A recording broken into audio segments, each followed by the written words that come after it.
Retour à l'essentiel. Israël accepte donc de faire taire les armes au Liban. Benyamin Netanyahou a approuvé l'accord de cessez-le-feu en fin de journée. Écoutez. Il y a trois raisons principales.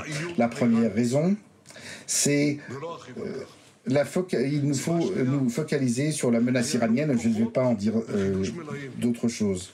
La deuxième raison, c'est qu'il faut tout simplement permettre aux troupes de se reposer. La troisième raison pour cette trêve est l'isolement ou l'isolation du Hamas. Le Hamas est resté seul dans cette bataille.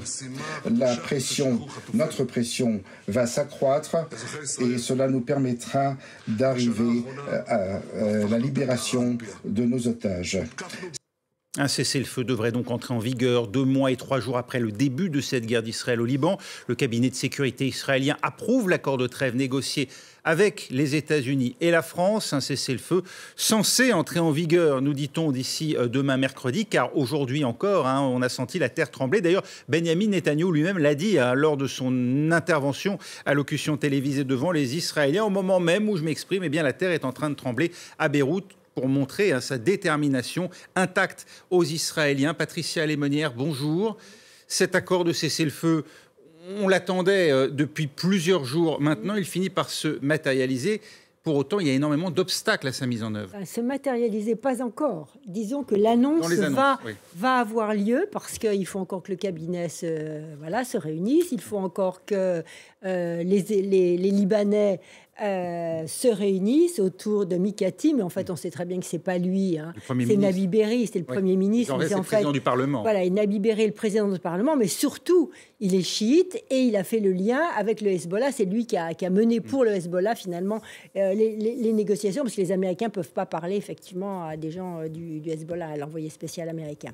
Donc, ce que nous en disent les sites américains, c'est qu'effectivement, ça serait 60 jours, que Israël a reçu l'assurance des Américains qu'il pourrait réagir immédiatement à au moindre petit détail qui les gênerait, et que donc Israël se sent renforcé, même si il y a 2 ministres ou plusieurs qui sont opposés à ça. Mais ce qui est intéressant dans cet accord, c'est aussi ce qu'a dit Benyamin Netanyahou à côté de l'arrêt des frappes au Liban.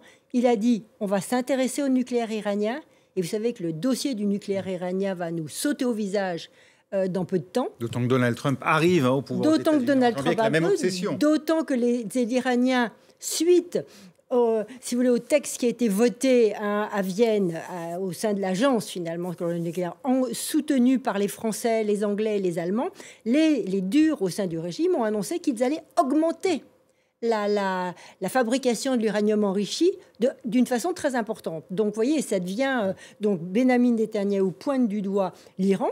Et puis, il dit, va falloir que je finisse le job à Gaza. Et comme on n'a pas très bien compris ce que c'était, ce qu'il voulait finir, est-ce que c'est une occupation? Mais on voit qu'il veut avoir, en fait, un peu, peut-être, les mains libres pour finir 2 autres tâches. Une tout à fait encouragée par Donald Trump, l'Iran. Oui. Et l'autre, qui est un peu une épine dans les pieds de Donald Trump. La pression sur le Hamas va s'intensifier. Voilà ce qu'a dit effectivement Benyamin Netanyahou, sans qu'on sache s'il entend occuper à long terme la bande de Gaza en totalité. Pour l'instant, c'est comme ça que ça semble se dérouler, mais tout ça peut varier. On va évoquer d'abord le Liban, effectivement, avec Serge Berberi à Beyrouth pour France 24. Serge, les réactions sur place au Liban à l'annonce de ce cessez-le-feu avec Serge Berberi. Le Premier ministre Mikati a rapidement condamné, en tout cas ce soir, une offensive israélienne sur Beyrouth et d'autres régions du pays. Il parle d'une agression hystérique qui cible des civils. Il a accusé Israël de ne pas respecter, de respecter aucune loi. Et il a demandé une réaction rapide de la communauté internationale. Pour Mikati, eh bien, il faut absolument garantir un cessez-le-feu immédiatement. Ces propos interviennent juste après l'annonce par Israël de l'adoption de la trêve. Et vous savez, malgré cette annonce israélienne, eh bien, le Liban craint les conditions évoquées par Israël. 3 points particulièrement posent problème. D'abord, vous savez, Israël veut une liberté d'action sur le territoire libanais en cas de violation de l'accord.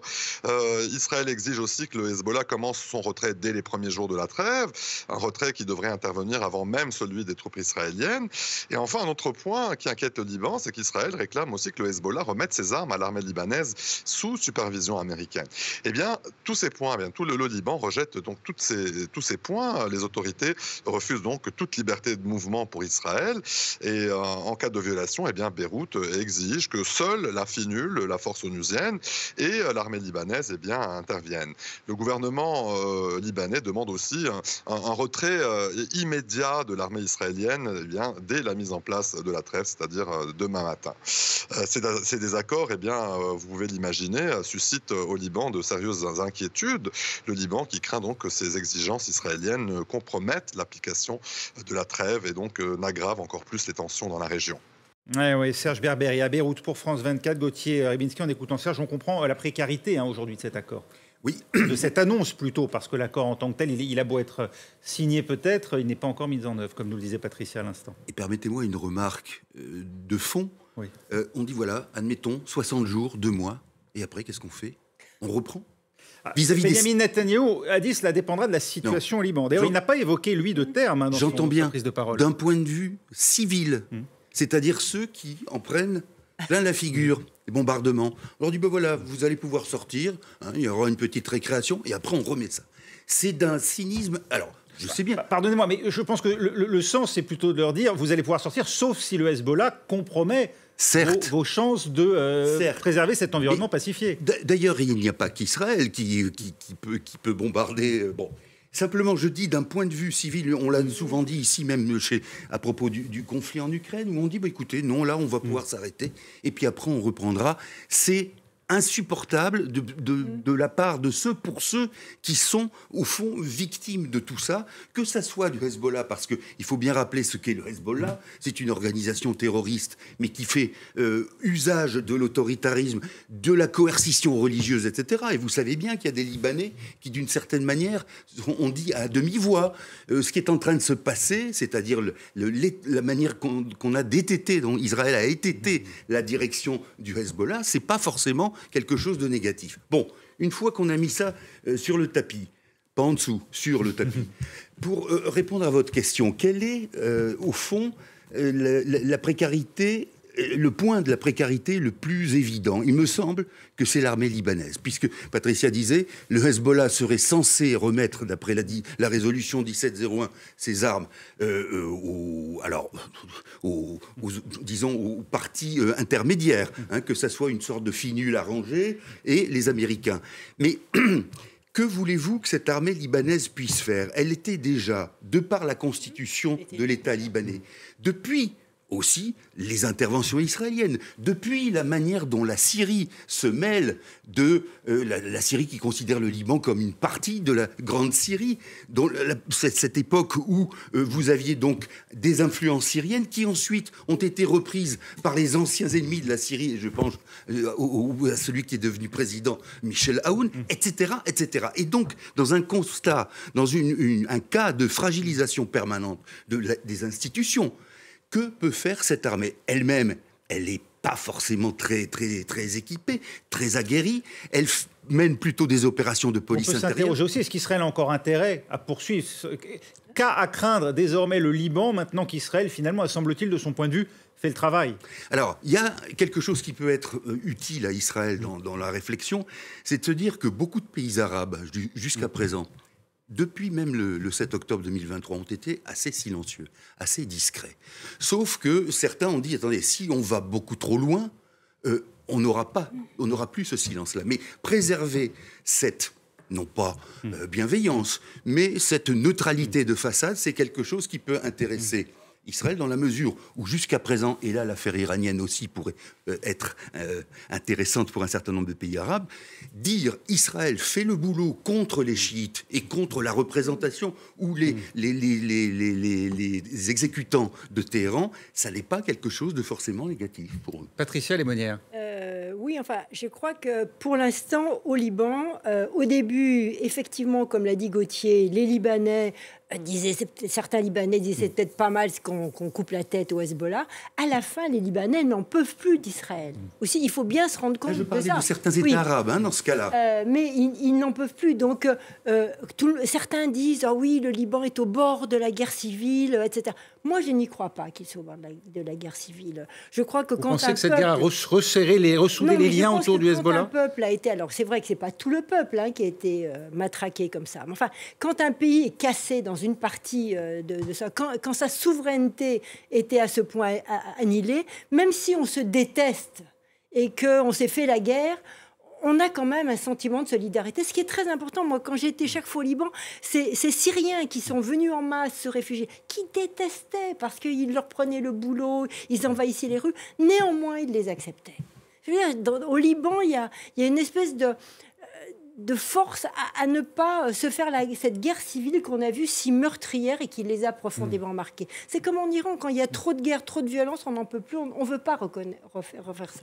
Donc je crois que si vous voulez, dans un premier temps, ils vont surtout essayer de penser ils vont pleurer leur mort et surtout essayer de reconstruire parce que le pays est quand même une grande partie du pays qui est détruit, évidemment. Les attentats ciblés. Évidemment, Israël peut frapper à tout moment. Et évidemment, je suis entièrement d'accord avec Gauthier. En fait, ce qu'on refait, c'est la résolution 1701 version 2. Celle de 2006. Oui, celle de 2006, version 2, avec les Américains plus présents qu'ils ne l'étaient en 2006. La France aussi, un peu derrière. Mais j'imagine que votre correspondant nous expliquera tout ça peut-être. C'est charmant, effectivement, de nous faire cette transition, Patricia Lémonière, car vous le savez. Et oui, et Gauthier Rybinski approuve en connaisseur. Mathieu Mabin est avec nous en direct de Washington parce qu'on l'entendait avec Serge Berberi il y a quelques minutes, Mathieu. Les Américains, évidemment, jouent un rôle très important dans la négociation de ce cessez-le-feu, mais peut-être au moins aussi important, et le rôle qu'on attend d'eux maintenant dans sa mise en œuvre, parce qu'ils doivent être aussi les garants de la bonne réalisation de cet accord. Et notamment, on l'évoquait, ce qui semble à tout le moins difficile, pour ne pas dire impossible, un éventuel désarmement du Hezbollah. C'est véritablement cela qui est attendu ?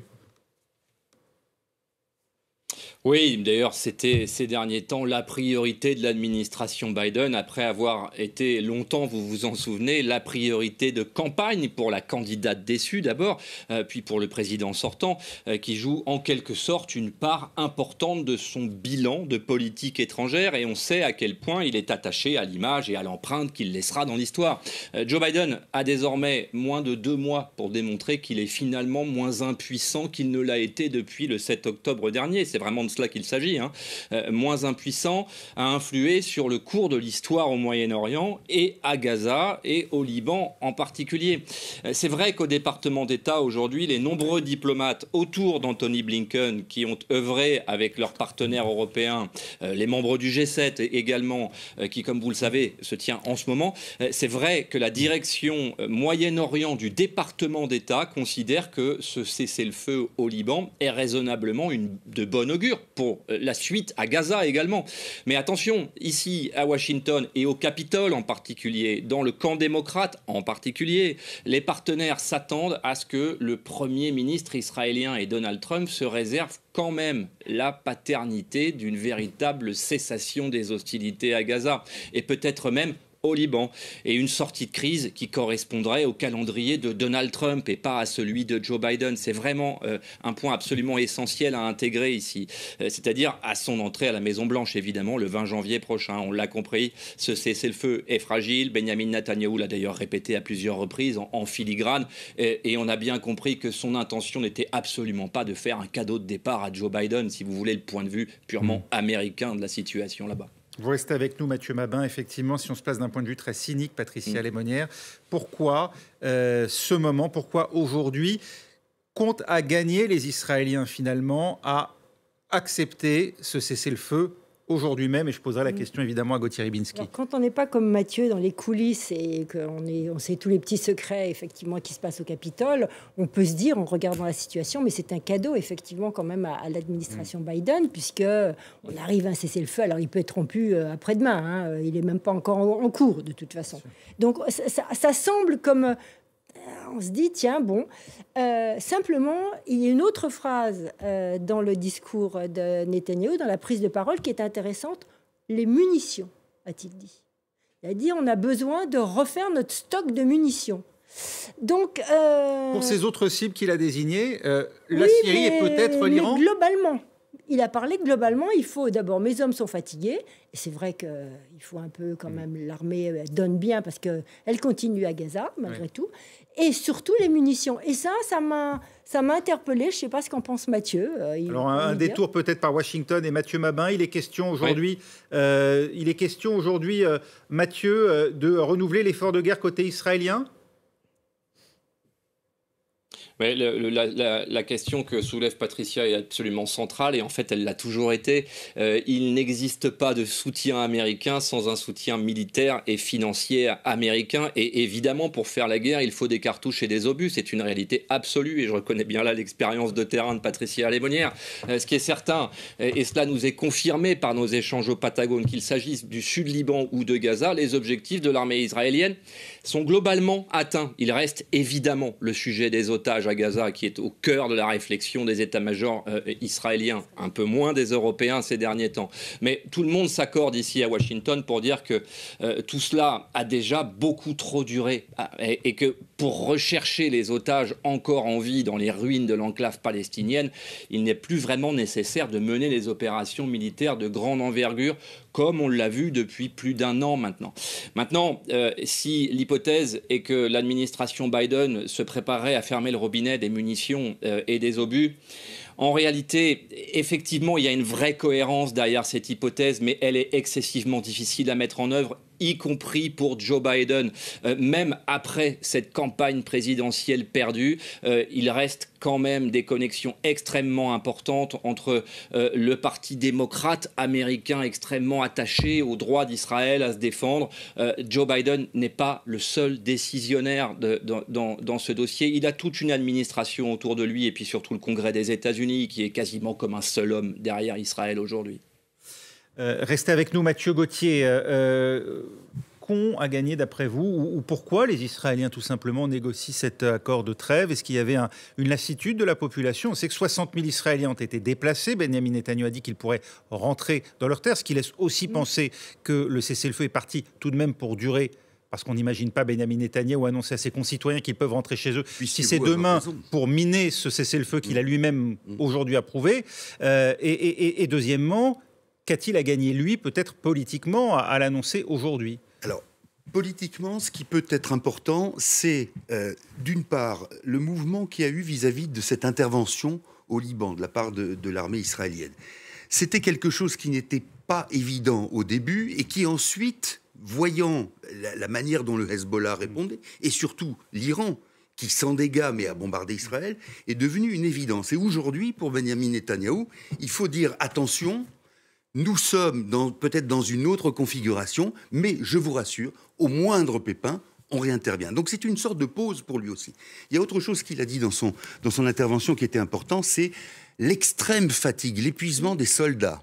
Et vous savez qu'en Israël, les soldats, d'une certaine manière... Alors, on va voir, parce que ce qui s'est passé le 7 octobre 2023 a quand même jeté les doutes sur leur capacité. Mais les soldats, c'est un mot, c'est une présence crédible et c'est une instance qui donne du corps à certaines affirmations. Quand, par exemple, certains soldats disent « je ne vais pas servir à Gaza parce que c'est pas mon boulot », c'est-à-dire notamment, c'est souvent des pilotes d'avion, c'est quelque chose qui a de l'impact. Et là, quand on dit « l'armée est épuisée », et vous savez très bien qu'en Israël, tout le monde est dans l'armée, plus ou moins. Donc ça veut dire aussi votre voisin, votre cousin ou cousine, puisqu'il y a des femmes aussi réservistes, qui disent on n'en peut plus. Et là, il y a quelque chose qui sonne un peu... Ce sont les fondements de la société israélienne qui ressort ébranlé de cette année? Alors ça, c'est le moins qu'on puisse dire, mais parce que aussi Netanyahou s'y attaque d'une manière très claire. N'oublions pas que ce qui s'est passé avant cette affaire, c'était la remise en cause des prérogatives de la Cour suprême. Oui. Et c'était une phase vraiment politique. Une phase vraiment politique, mais d'une certaine manière pourrait être complétée, j'ajoute. Un point qui me paraît aussi capital, c'est que nos confrères d'Haaretz, qui est ce journal qui fait un travail formidable, aujourd'hui ont reçu un avis leur disant qu'ils risquaient fortement de ne plus bénéficier des subventions publiques pour accomplir leur travail. Voilà en quoi tout ça a une cohérence, c'est-à-dire à la fois regagner des publics qui peuvent être fragilisés et de l'autre côté avancer vers une forme de détricotage de la démocratie israélienne. Oui, j'ajouterais juste un point à ce que dit Gauthier. Il y a quelque chose qui est quand même essentiel, c'est qu'il y a une grogne dans l'armée. Il y a un mécontentement qui montait. Et donc là, c'est aussi dire je vous écoute un peu. Je vous ai écouté, c'est pas tant que vous êtes fatigué, c'est qu'ils ont mal vécu, Yoav Gallant et tout ça, tout ce qui se passe. Ça va pas bien en ce moment. Ces relations avec l'armée sont pas bonnes. Donc, ma foi, je vous donne un petit truc. Je vous donne, je vous calme. Et puis, parallèlement, en faisant revenir les habitants, je gagne en popularité. Donc, son but, c'est toujours d'échapper, il faut pas l'oublier, aux poursuites judiciaires derrière. Tout en garantissant qui menace. Oui, mais tout en donnant au moins le sentiment de garantir la sécurité d'Israël. Est-ce le cas avec l'annonce de ce cessez-le-feu? Pour l'instant, si les gens peuvent rentrer chez eux, et je pense qu'il veut donner ce cadeau à sa population, c'est aussi se garantir un peu plus de popularité parmi une partie de la population qui râlait très fortement jusqu'à présent. Gauthier ? Juste un petit détail sur la question des affaires qui colle au basque de Benjamin Netanyahou. C'est vrai que dans son esprit, c'est quelque chose qui conduit son action. Mais je pense qu'aujourd'hui, sa responsabilité politique, notamment dans ce qui s'est passé le 7 octobre 2023 et après, est tellement supérieure à ce qu'il pourrait redouter de ses affaires qu'il en est encore plus, j'allais dire, mari dans la mesure où... Alors on voit bien que la commission d'enquête... C'est une affaire comme une autre. Oui, c'est une affaire comme une autre. Mais la commission d'enquête, si d'aventure et par bonheur, par chance, elle voit le jour et mène ses enquêtes comme elle sait le faire, et c'est le cas en Israël jusqu'à présent, à ce moment-là, la responsabilité de Netanyahou, qui sera en jeu, on verra si elle est directement mise en cause ou pas, mais est bien supérieur à ce qui lui colle au basque, encore une fois, comme affaire personnelle, entre guillemets. Autre affaire, les poursuites pour crimes contre l'humanité engagées par la Cour pénale internationale. Les ministres des Affaires étrangères du G7 réunis à Rome font savoir dans un communiqué qu'ils respecteront leurs obligations respectives vis-à-vis du mandat d'arrêt de la Cour pénale internationale. Cela place Benjamin Netanyahou en situation délicate, d'après vous, Patricia Lémonière ? Dans les ministres du G7, rassurez-moi, il y a les États-Unis. Oui, qui ne sont pas signataires, donc eux n'ont pas d'obligation. Eux n'ont pas d'obligation vis-à-vis de la Cour. C'est pas tous les pays du G7 On peut effectivement comprendre qu'eux n'ont pas d'obligation. Ce n'est pas tous les pays du G7, c'est les pays signataires. D'où la formulation, leurs obligations respectives, qui ne sont donc pas les mêmes pour tous, c'est ce qu'on comprend. Tous ceux qui sont signataires, effectivement, dont la France. Donc ça signifie donc que la France respectera ses obligations vis-à-vis du droit international. Le droit international étant d'arrêter Benjamin Netanyahou s'il se présente dans un État signataire des 10 accords. Il serait donc placé en état d'arrestation en cas de visite en France. Il serait placé en état d'arrestation, mais ce n'est pas une condamnation, ne l'oublions pas. Mathieu Mabin, c'est ce qu'on comprend de ce communiqué du G7 que vous découvrez sans doute avec nous. Je vous le relis. Les pays du G7, je cite, respecteront leurs obligations respectives vis-à-vis du mandat d'arrêt émis par la Cour pénale internationale. On peut légitimement comprendre que les États-Unis ne sont donc pas engagés par ce mandat d'arrêt. Absolument pas, effectivement, et c'est toute la subtilité de la formulation du communiqué que vous venez de lire. Les obligations respectives, les obligations des États-Unis, c'est rien du tout. La CPI n'existe pas pour la démocratie américaine. Pas plus que la Convention d'Ottawa, d'ailleurs, ce qui permet aux États-Unis, même si on sort un peu du sujet, d'envoyer des mines antipersonnelles en Ukraine en ce moment. Évidemment, la démocratie américaine surplombe tout cela. En tout cas, c'est l'effet qu'elle veut donner et il est strictement hors de question. D'ailleurs, Joe Biden a eu des mots extrêmement durs à l'égard de cette décision de la CPI et de ce mandat d'arrêt. Joe Biden n'a pas commenté la décision des États et il s'en gardera bien, pas plus qu'Anthony Blinken ou le département d'État. Et effectivement, chaque État est responsable devant ses propres engagements et notamment ceux qui ont été pris avec la Cour pénale internationale. Mais il est évidemment inimaginable que rien de tout cela ne soit modifié ni dans les prochaines semaines, ni dans les prochains mois, et encore moins sous Donald Trump qui regarde la CPI avec une condescendance encore plus importante que celle de Joe Biden. Merci Mathieu Mabin en direct de Washington pour France 24. Un dernier mot peut-être donc sur l'annonce de ce cessez-le-feu dont on ne sait toujours pas à quelle heure ou quel jour même il entrera en vigueur. On attend quoi concrètement maintenant, Patricia Lémonière ? Je crois qu'on va dire que les Libanais attendent de pouvoir un peu aller voir ce qui s'est passé chez eux et de pouvoir retourner à l'école et que les enfants puissent bouger, etc. Et puis, au nord d'Israël, les 80 000 Israéliens attendent de pouvoir aussi rentrer chez eux. Et de pouvoir rentrer chez eux. Gauthier Rybinski. C'est un peu toute la question dans les guerres du peuple, de la population, qui est chaque fois laissée pour compte. Oui, et de l'après aussi, Gauthier, parce que il l'a dit, Benjamin Netanyahou, la trêve au Liban permettra à Israël d'intensifier ses attaques contre le Hamas, de mettre en garde, comme il l'a fait Bachar al-Assad, et de se concentrer sur la menace iranienne. Ça veut dire quoi, se concentrer sur la menace iranienne? Alors, disons parce qu'Israël n'était pas déconcentré vis-à-vis de la menace iranienne. Non, mais c'est vrai que... Alors, c'est ce que reconnaît implicitement Netanyahou. Il dit, je crois qu'il y a 7 fronts. Hein, il les détaille. 7 fronts, ça fait beaucoup. Ça fait beaucoup, et de ce fait-là... Surtout pour une armée dont on dit qu'elle commence à fatiguer. Et ben voilà. Et donc, du coup, bien sûr qu'on attend l'entrée en fonction de Donald Trump, puisque pour le combattre l'Iran, il n'y a pas mieux, vis-à-vis d'Israël. Mais la question qui est finalement centrale, c'est de se dire, est-ce qu'on s'en prend à ceux qui sont les proxys, comme on dit, de Téhéran, ou bien est-ce qu'on s'en prend à Téhéran directement? Et là, la question, c'est évidemment de jouer, non pas, je ne pense pas qu'il s'agisse d'une agression directe sur Téhéran, mais de montrer comment il est possible d'étouffer Téhéran, non seulement avec l'aide de Trump, mais aussi avec l'aide de ceux dont je parlais tout à l'heure, c'est-à-dire les États arabes qui sont foncièrement anti-Téhéran. Oui, enfin, l'Arabie saoudite, c'est un peu... Non, elle est un peu plus, c'est vrai, un peu plus ambiguë. Ils sont rapprochés en ce moment. Un peu plus ambigu, c'est vrai. Mais certains qui, encore une fois, se diront, si nous ne sommes pas obligés d'aller au charbon, Israël le fera. Et donc, ça peut servir de ce fait-là à une caution indirecte, même tacite, vis-à-vis de l'action d'Israël. Et ça serait, pour Netanyahou, allez, pas du pain béni, mais enfin quelque chose d'un peu moins sec que ces derniers temps. Et de ce point de vue, le retour de Donald Trump permet de brandir opportunément à nouveau la menace iranienne, qui a toujours été... Puisque c'est les États-Unis qui ont les bombes qui permettent, en tout cas, de détruire les sites nucléaires de Fordo en particulier, et peut-être même de Nassans, qui sont très profondément enfouis, en tout cas pour Fordo. Merci infiniment. Donc, juste une petite chose, c'est que Menahem Begin avait détruit le réacteur en Irak. Il était moins enfoui, mais enfin c'était symboliquement posé sur la terre. Oui, et d'ailleurs il n'a pas repoussé. Non, il n'a pas repoussé. Merci beaucoup Patricia Lémonière, Gauthier Rybinski. On se retrouve dans 3 minutes dans l'essentiel et on attend Joe Biden qui doit prendre la parole. Évidemment, on en reparlera avec Mathieu Mabin qui est toujours avec nous depuis Washington.